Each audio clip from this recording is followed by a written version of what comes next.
So when your doctor has you get routine blood work, or if you're just a weirdo who buys it yourself, what does this creatinine number mean? I'm going to show you a way to visualize it as this clue from your kidneys, because it seems like it's often misunderstood even by people with actual medical education. And that's coming from a guy whose degree looks like this, so I'm a little nervous to put this out, but here goes. So here's me. I'm flexing in the park even though I was cut in half, and all my muscles are grabbing creatine, which you might have heard of that as a supplement, but your body makes it on its own. My muscles are taking creatine and they're metabolizing it into creatinine as a waste product. And that waste product is dumped into my bloodstream. And you can also get a little bit of creatinine if you eat a muscle. But for the most part, it's this steady, predictable drip of creatinine into your bloodstream that makes it such a useful thing to measure. Because the only place creatinine can leave your body is via your kidneys, with a tiny exception that I don't really care about. Your kidneys do their job of being a blood filter, and they spit the creatinine into your urine to get rid of it. And then you pee it all over the grass here to show those dogs who's in charge. Now, shockingly, this is not really an accurate depiction of how kidneys work, but I'm just wanting to visually convey the point that the worse the kidneys get at their filtration job, the more creatinine is going to start sticking around in the blood. And that's what's cool about this. You go get the blood drawn. Actually, your blood better not make that noise. But from that bit of blood, they can cheaply tell you this clue, this creatinine number, as a message from an organ that's not even easily accessible. So that's the main reason creatinine is on your blood work. Not because it's some toxin, but because any rise in that number could be a clue that this filtration rate here is starting to slow down, which suggests kidney problems. So that's why when you get your blood work back, there's this reference range with an upper limit set. So on mine, if my value went above 1.27, it would be flagged over here for the doctor to review because, this guy might have kidney problems.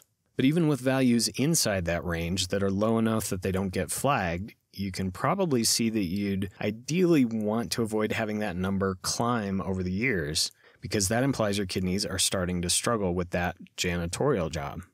But aging does happen, which makes me angry, but you can see that aging kidneys tend to lose their function over time. These are people's creatinine levels going up as they get older. And that slow decline is probably not easily avoidable, but what you can do is keep an eye out for any unusual trends or spikes or anything like that, because those are ironically kind of hard to see in a usual doctor's office checkup where they're just staring at a dry report with a single number like this. But they're a lot more clear if you're willing to dig up your historical blood work and graph it out. You can see on mine that something about my crazy diet or supplements or something was really making my levels go all over the place, and that I was able to stabilize them over this last year or so. But I didn't even know any of this was happening until I graphed it. Now, are there reasons your levels might be high that aren't due to problems with your kidneys? Definitely yes. So factor number one is muscle mass. Arnold here might have had much higher creatinine levels than this brave warrior here, even though his kidneys were probably better because he's got 47 biceps that are just constantly dropping creatinine into his bloodstream. So when you're looking at your creatinine number, it's worth accounting for how much your muscle mass might differ from an average person, and also how much your muscle mass might have changed since whatever number you're comparing it to.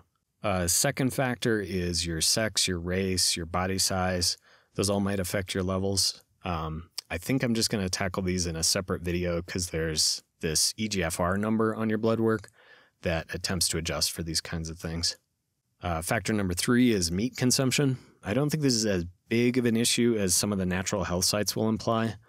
I looked at this study where they were just having people slamming hammies, and at least in the people without chronic kidney disease, there was barely a blip in the levels. So I'm not sure this is a big thing to worry about.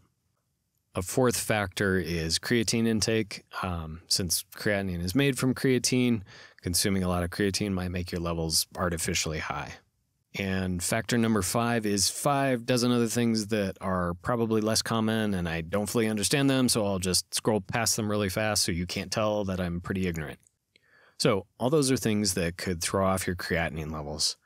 But keep an eye out for a mistake here. The point of checking to see if your creatinine is high is because it's a clue that these guys are struggling. It's not because of a fear that the creatinine itself is hurting you. So even though there's ways you could make that clue go away by decreasing the creatinine supply entering the blood, that doesn't make the root problem go away.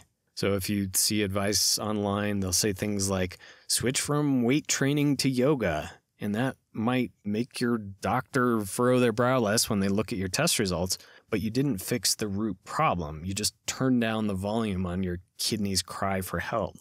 So if you do have creatinine problems and you want a more reliable source than whatever Google barfs up, I noticed that kidney.org seems to be pretty good at being not stupid. And there's also good videos and write-ups by Linda Some Letters is her name. She's great because she's got really similar sounding goals to mine. We have to figure out how to make peeing in the cup as sexy as possible. So to conclude, I think it can be really interesting to eyeball your own blood work for any suspicious changes in that level. And also keep in mind that mistake of blindly pursuing things that lower creatinine without fixing the underlying problem. I'm trying to decide whether to make more of these videos. I really want to convey to people this idea that you can use biomarkers like creatinine as a positive force to pursue better health and not just have them be this symbol of stress and sickness. So if that would be interesting to you, I will put a subscribe button here, and that'll help me gauge demand. And if not, I will put a link to the best video on YouTube right here, and it's really the better choice.